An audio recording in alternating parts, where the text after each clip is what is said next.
Please welcome Louis C.K.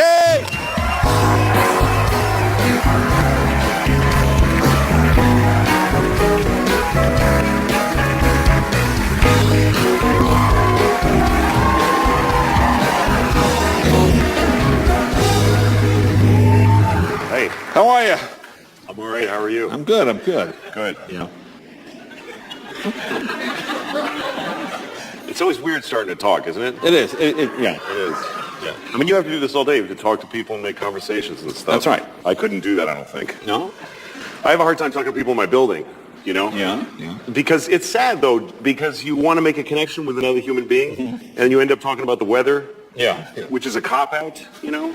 Like the guy I always see in my elevator, this guy, I don't know, it's the fat guy from the 5th floor. Right. And I'll never know his name. I'll die, I won't know his name. But I see him, and we get in the elevator, and we have that moment where you go, you know, because you've seen you've seen a person enough times to go, And there's that moment, then there's potential there to make a connection with a human being. You know, maybe we'll say something to each other, and it's cold out. And then you have a competition of who can say the most stupid thing about the weather. You know, like, wow, I can't believe only 8 months ago it was 50 degrees outside. You know, just... But what if you didn't talk about the weather? What if you didn't go there and you just let the moment linger and somebody maybe say something? You get in the elevator, you're like, I haven't talked to my father in 8 years. Maybe. Yeah, let's see. Well, how's the tour going? No, it's going. It seems to be going great. I'm all over the road, and I like it. I mean, I don't care about being on the road. I don't care where I am. Right. I don't care. I've been traveling for a living for 25 years, so I don't care. I mean, do you ever go like, wow, I'm in Miami, or you don't care, Because right? you're never in Miami. You go, No. you walk through the back door, you say hi to the busboy, the guy shines a light in your eye, you do your act, and you That's get out it. of the hotel. Right, exactly. That's it. So the hotel and the theater, I don't care. And some places they want you to care. Like I go to Chicago, and they're always like, "Oh, you got it." I go, "No, I don't." Yeah. I don't got to do the thing. No, but you totally no. I'm not going to do that either. I don't care. I do it for. I don't do it for the money either, really. Right. Although I love money. You love the money. I love it. The fancy clothes? Is Yes. that what it is? Yeah. Or is it? That's right. I spend the money. I don't save it. Right. I don't believe in saving money. I think it's arrogant. It's arrogant to save money. Yeah. Because you could die. Yeah. And it's like holding in a breath, like breathing. I'm not letting it out. I worked hard for this. You know. It's not a good attitude because I have children. Yeah. And I should be saving for them, and I'm way not. Not saving? No, it's really bad. I'm so not preparing for their future or even near present. Wow. I'm not. They have no idea how close to oblivion they are right now. If I die tonight, they'll be homeless tomorrow morning. Wow. They'll get both pieces of news at the same time. Oh, man, that's a horrible. Your daddy's dead, and get your and get out. Wow. No, so why work so much if money is not an here's issue? the thing. Why should they get the money? Yeah. I did the shows. Why do they get the money? Right, yeah. I don't believe in it. I don't believe in raising your kids rich. Right. Is the worst thing you can do for them, or really more for the people that they're going to impact later in life. Yeah. Because there's no way somebody who's raised rich is not going to be a piece of human being. There's just no way.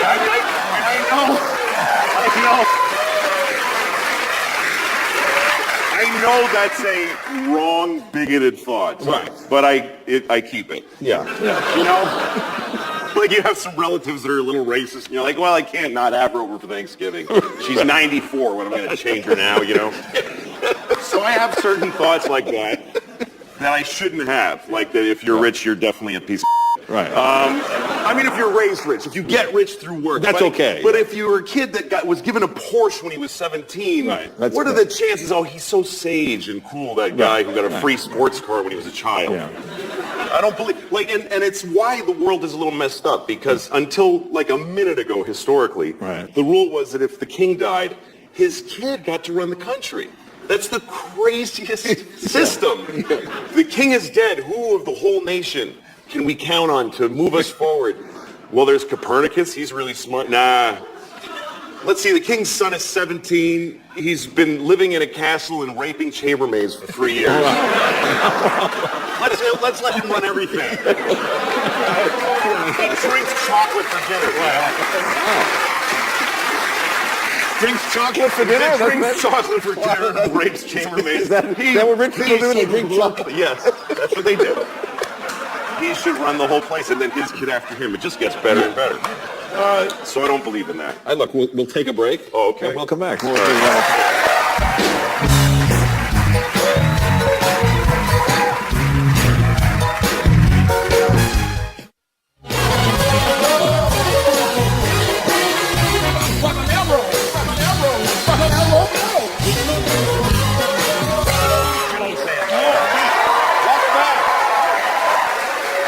Talk with Louis C.K.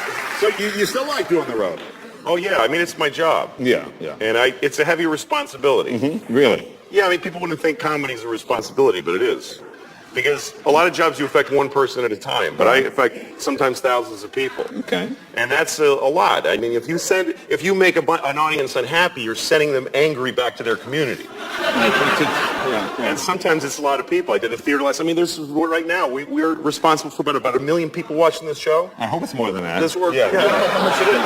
Okay. Over 1 million people. If it's 1 million, we're canceled. Okay. Yeah. Maybe Okay. 5.5. Really? Yeah. 5.5 million people are watching, so that means that we're responsible for them having a good time. All right. That we could change history by being even boring. Okay. Like we could change it. There's enough people watching that it's a sample of someone watching right now will probably die tonight. That's how many people are watching. Right. Like that's enough people. That's statistically speaking. You can be pretty sure not those whole viewing audience is going to make it out of this calendar day. That's right. They're going to be watching, and that's going to be the end of it. And Our last decision is going to be to not stick around for Jimmy Fallon or whatever it is. Exactly. That's going to be the end of it, or to watch or whatever. Right. So that's a heavy responsibility. It's a big responsibility. And I take it. It's my job. Yeah. I think you should do your job. Right. I think a lot of people don't do their job because they don't like their job. I don't get that. You know, like if you go to like a coffee place and the kid looks at you like, I'm like, I didn't come to your house to ask you for coffee. It's a coffee place. You work here. Your clothes match the building. I had a right to expect that. And you're closer. You're closer to the coffee machine. I don't know why, and I need coffee. I don't know why someone wouldn't want their job to go really well. Right. And I think usually it's because they're 20. Because they're 20-year-old douchebags that don't want to do... Right. I am prejudiced against 20-year-olds. Right. Really? Yeah, because 19, you're still your parents' fault. Right. 20, you're technically an adult, but you still haven't done anything. Like 20-year-olds at their jobs are always like, this job sucks. Yes, that's why we gave it to you. That's right. You're 20 years old, you haven't done anything. You've just been sucking up resources. You've just been taking food and love and education and iPods and just taking it and judging it. Yeah, I like that. Oh, that sucks. You're like a big orange on a tree that's rotting, and the tree's like, get off. What? Where do I want to go? Like, you're hanging on it.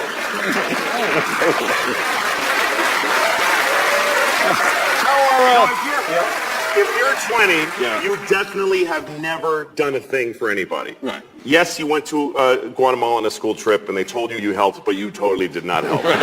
You're a way bigger pain in the ass. You got your picture on Facebook with a shovel, and they got screwed. They hate you now. Well, how are your children doing? Are they all right? How are they? My kids are good. Yeah. I mean, on paper, they're great. They're two little white girls in America. Right. You know what? Sometimes I look at it that way. I look at them, I'm like, you can't say anything. Yeah. You're doing awesome. Right. Just boilerplate, great lives. I gave my daughter medicine the other day, and it was bubblegum flavored, so that she'll take it. Bubblegum flavored medicine? Yeah, you get me like Tylenol, it's bubblegum flavored. Oh, it's not methadone or anything. It's No, it's bubblegum flavored. I give her, she's got a fever, Tylenol, bubblegum flavored, and she goes, ew. I'm like, you ew. You can't say ew. I'm sorry. It's medicine. It's medicine, right, exactly. It's medicine. Most children don't have medicine. Right. Most children in the world, when they get sick, they die on a rock with a bear eating them. That's how they handle it. Right. And, he's got a sniffle, ring the bear bell and put him outside. Whatever they do. You're a little white girl in America. You wear clothes made by children your age professionally. You don't get to say ew about your bubblegum medicine. I never heard of bubblegum medicine. You got the holidays coming up. Are you doing any plans? No, you seem like a very holiday guy. Yeah.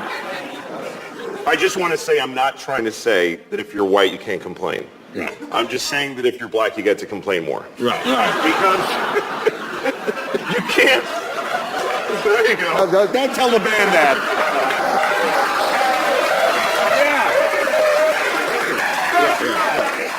Because you can't, that's right. You can't take people's, like, historical context away from them. And Right. everybody wants us to. Like, white people are always like, come on, it wasn't us. Like, they want black people to forget everything. Like, every year, white people add 100 years to how long ago slavery was. I've heard educated white people say slavery was 400 years ago. No, it very wasn't. It was 140 years ago. That's two 70-year-old ladies living and dying back to back. That's how recently you could buy a gun. That's it. And it's not like slavery ended and then everything has been amazing. Like it just... Oh, Glenn, that's over. Oh, yeah, it just ended like a clean where you don't have to wipe. Just boom, and then it's just been parades and presents ever since.